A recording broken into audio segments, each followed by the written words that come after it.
It's real good.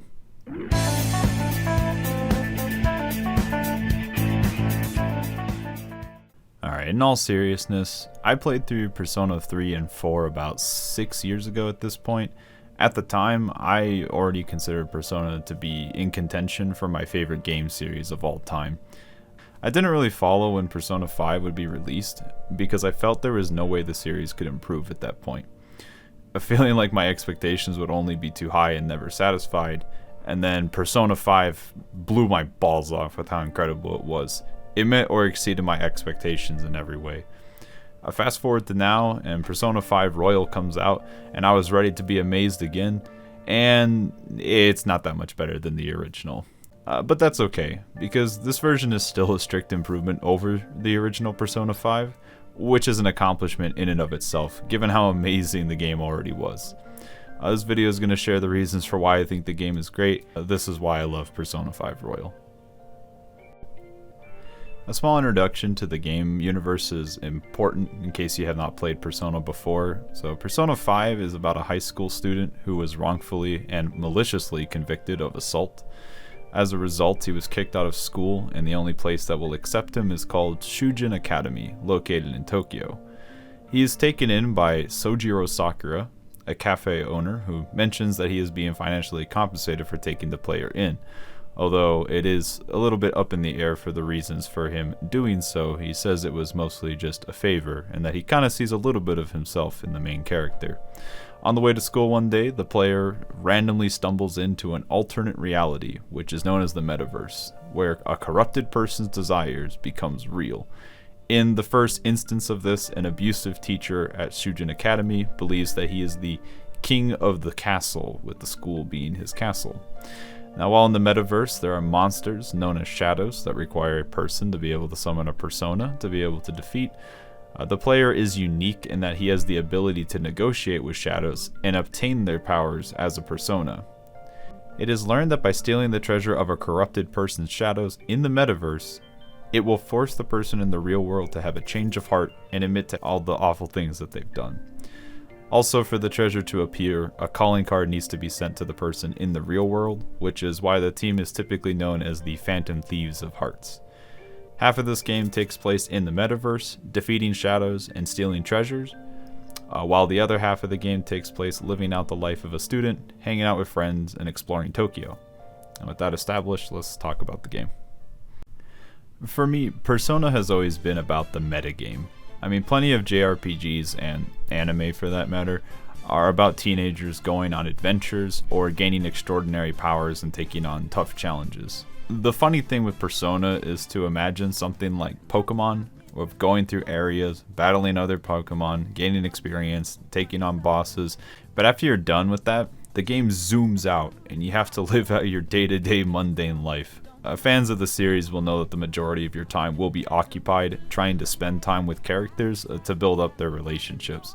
Half of this game is effectively a dating sim, which seems like a sharp contrast from the turnstile dungeon crawler that this game is in the first half. And where I think the series has struggled in the past was tying these two halves of the game together. Persona 5 does this beautifully with the confidence system. Now, a confidant is a relationship with a character. Each confidant has an arcana associated with it and ranks up from ranks 1 through 10. Now, these ranks are used when summoning a persona of the same arcana, giving you bonus experience when summoning a persona of that arcana. However, in addition to this, characters will also give you other bonuses for becoming friends with them. This can be kind of simple, like becoming friends with a doctor will get you better and cheaper medicine, or it can be seemingly completely random, such as befriending a child in an arcade to learn how to shoot better in the metaverse. This means that every relationship in the game will give you bonuses that help you in the dungeon crawler, in addition to helping you summon stronger personas when fighting enemies. I think it's genius. As I said, it makes the dating simulator rewarding to participate in and gives players additional motivations to try and befriend every character. Some confidants are more useful than others, but I will say that in general, no relationship in this game is completely useless. Plus, most relationships will require you to do a task in the metaverse to help them later on in the real world, which really brings all the mechanics like full circle. Each of the sub-stories can be fairly entertaining and really do help fit into the general theme of the game. And in many ways, the confidence system seems to be exactly the way that this dating simulator was always supposed to be like in Persona. Persona 5 also lets you date any of the female characters, regardless of the age difference, which I do think is a bit of a bold move from Atlus, but I do like that it gives the players the freedoms to do whatever they want. The only real complaint I would have with this is that you can't romance any of the male characters, but I do think that's relatively minor given how many characters can be romanced anyways, and a missed opportunity like this is not always a negative, but I do feel like they could have gone a little bit further. The dating sim also plays into some of my favorite parts of Persona, where seemingly random things help you on your journey, such as leveling up proficiency to pick a lock to get into an old building to help develop a relationship with a teammate, or playing darts with a teammate to make you better at teamwork mechanics. It's so stupid when you think about it, but at the same time you think, wow, that's kind of cool. There's a lot of characters to hang out with, and seeing them develop and how the support helps the team in the long run is just kind of fun, and it's executed really well. The confidence system really is the best version of the relationship simulator Persona has to offer at this point. The combat is really at the peak it has been for the entire series. Battles in this game do take place in a turn-style combat. This means that each party member gets a turn and a move, and then the opponents do as well.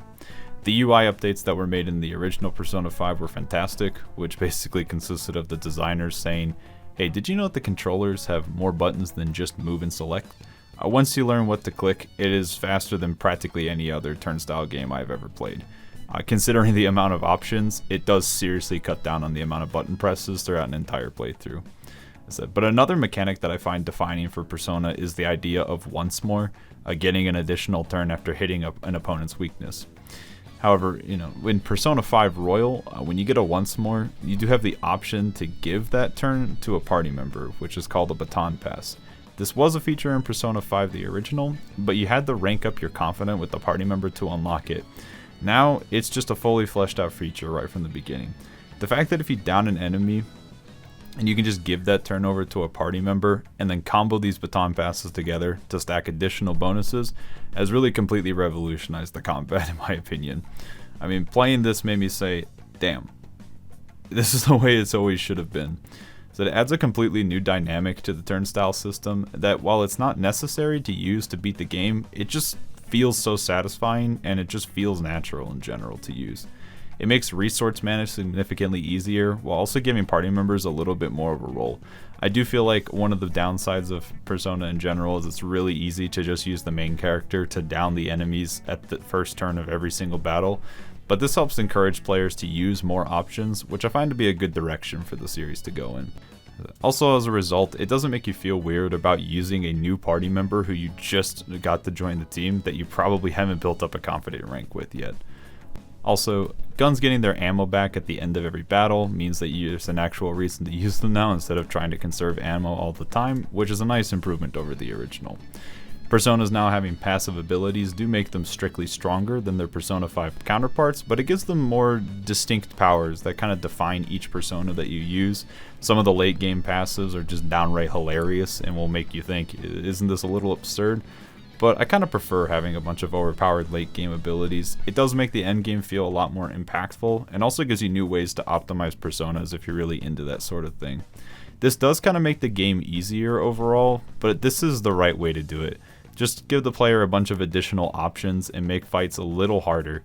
So the player just has so many tools at their disposal, and it feels like there's a nice variety of strategies to use, and they're all completely viable. Overall, after playing Persona 5 Royal, every previous Persona game combat just is going to feel clunky by comparison. It's so smooth and satisfying that it's really just one of my favorite turnstile combat systems ever. Dungeon crawling is also incredibly well done. Each palace is themed differently from each other and have distinct puzzles that will make each area unique. Ducking for cover and ambushing enemies is easier than ever. I would not say that the dungeons are necessarily the best design in the entire world, but they do act as great set pieces for the stylish movement that the game has to offer. With hidden areas to find and a grappling hook that lets you bypass certain segments of enemies, it gives a feeling of satisfaction and serves the purpose incredibly well. I do overall think that this turnstile combat and dungeon crawling segments feel very well done. This game oozes with style at every moment. Everything from watching the little animation as the pause screen comes up, or watching how the loading screen changes depending on the area and weather conditions is just awesome. There are levels of polish in this game that go above and beyond anything that I would have expected. On top of the crazy detail, this game just creates some downright hype moments. When you send the first calling card, the alarm starts going off, Life Will Change starts playing in the background. It's just like, aw yeah. The hype levels created in these montages as you walk towards the treasure are just so fun. The soundtrack is just awesome from start to finish. From battle music to dungeon themes to overworld music, this shit slaps. I'm not going to say that every song is absolutely amazing, but I think even the worst songs in this game are good, and then the really good songs are just absolute bangers. Persona has always had a good soundtrack, but I think Persona 5's OST is just criminally good. Every song fits perfectly with the area that you explore and sets the atmosphere just beautifully. I like the soundtrack so much that I listen to it constantly in my normal life. The level of polish and atmosphere building in this game is just absolutely incredible, and it is one of the defining characteristics of Persona 5. You will at some point start to feel like a badass. Plot-wise, while it isn't necessarily groundbreaking, it executes everything very well, and gives players good motivation to play from palace to palace. While it might not be my absolute favorite for Persona plotlines, I do like the story very much. Characters are cool, it's easy to like them and get invested into this game's universe. Many characters do tackle some incredibly real problems, which is always one of my favorite aspects of Persona games. Almost every character will kind of fall into the same category. A person's life is ruined or made worse by another individual, and changing that person's heart will end up making the original person's life better. However, the nice thing about these stories is that in the end, characters will often realize a lot of their own flaws and grow as a person, even though it's these horrible actions of others that gave them that realization. All this tying into a lot of what I think the real theme of Persona 5 is, which is that even though awful things will happen in our lives, that doesn't always have to impact your entire life negatively. Characters have great experience later because of the pain that they felt at the time. It's dark at times, but this game's message really shines through when you look at the big picture. Now, for Royal exclusive content, the new Confidants and additional month are some of my favorite parts of the game. I do think that on release, I heard some people saying that this game did not need anything after the original ending, and with some fans even saying that the new dungeon and story felt underwhelming. I really couldn't disagree more. The new dungeon was my favorite in the entire game, for multiple reasons. Something that I think was lacking in the original Persona 5 was a truly sympathetic villain. Most villains in this game are comically evil, or as I like to say, people doing the wrong thing for the wrong reasons. The example at the beginning of the game is a teacher abusing students at a school because they believe they earned the right to do so by being a successful athlete. Contrast this with the last dungeon, which has a villain who is doing morally ambiguous things while doing it for the right reason, in the sense that he wants to help people, not hurt them. It's a completely different dynamic from all other palaces in the game, and the atmosphere of it is very melancholic. I'm not going to go into too many details, but the true ending offers a nice plotline that feels distinct from what the game offered before, which I believe is what the goal was when trying to add this content to Royal. Now, is the transition into this plot done very well? No, not really. It's obvious that parts of the game were kept almost identical to not have to reanimate much of the earlier parts of the game while kind of tacking the additional content onto the end. To me, it wasn't really a big deal though. A rough plot transition can be overlooked if the content that it offers is good. It is fair to criticize the plot transition, but it really didn't stop me from enjoying the new content. The 3 new Confidants, or I really should say 2 new Confidants and 1 reworked one, were some of the most enjoyable. Yoshizawa, Maruki, and Akechi Confidants were all very well done in my opinion.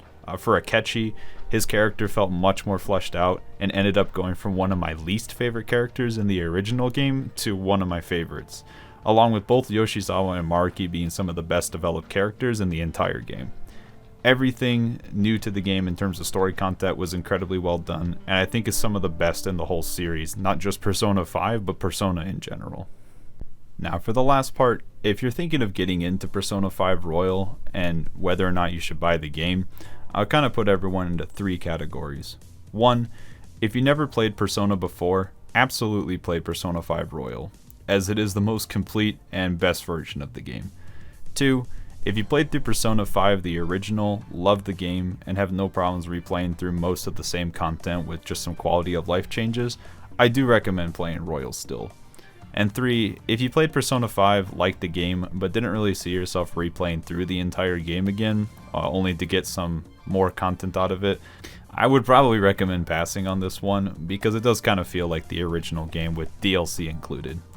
With that being said, Persona 5 Royal is without a doubt gonna go down as one of the definitive JRPGs of this era. Making improvements on what was already a masterpiece by many accounts is no small feat. I highly recommend this game to just about anyone, and is easily a 10 out of 10 in my book, because getting a perfect score doesn't mean that the game is perfect, but it does mean that it is a genuinely good experience that I believe, even if it's not your favorite game or even something that you consider very good, I believe almost anyone can appreciate what a Persona 5 Royal has to offer.